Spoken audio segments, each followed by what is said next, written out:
permanent civil service status. Why is that interesting to anyone?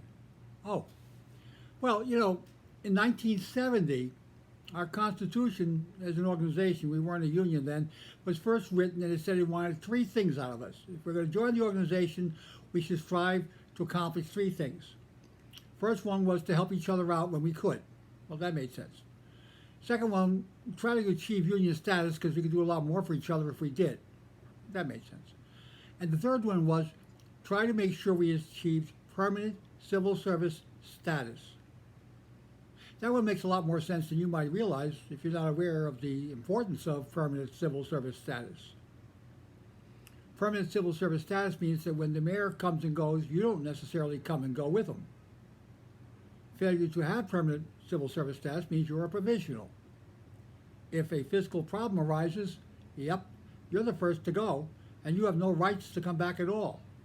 A permanent civil servant, if they reach the point of actually being laid off, and mind you, they have seniority rights, so it's not that easy to reach them sometimes, they have a right to come back.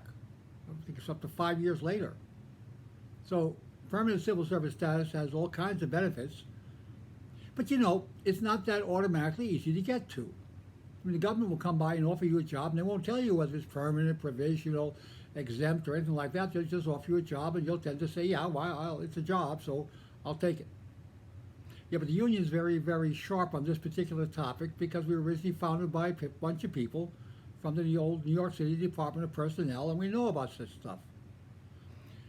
And so our union has never ceased pushing for this, and we achieved it over the years for literally tens of thousands of members and former members who passed through our ranks by helping them get exams, helping them pass exams, helping them know what exams to take and where to go about doing the whole thing.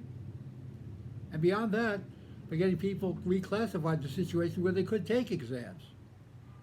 Most recently, in the contract from 2010 to 2017, we got the city to agree that if a person was working in an analyst-like title, but that it was not called permanent civil service analyst, and along came one of those exams, and they took that exam, that they would be allowed to be picked up in the agency where they were working in that permanent civil service title.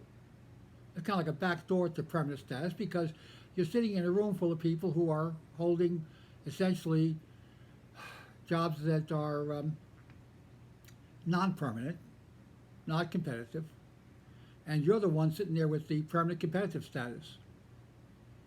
Does that matter to you? Does that affect you? Well, yeah, it certainly does. We have at least one of our officers in the organization of staff analysts who used to be the chapter chairperson for the Health and Hospitals Corporation.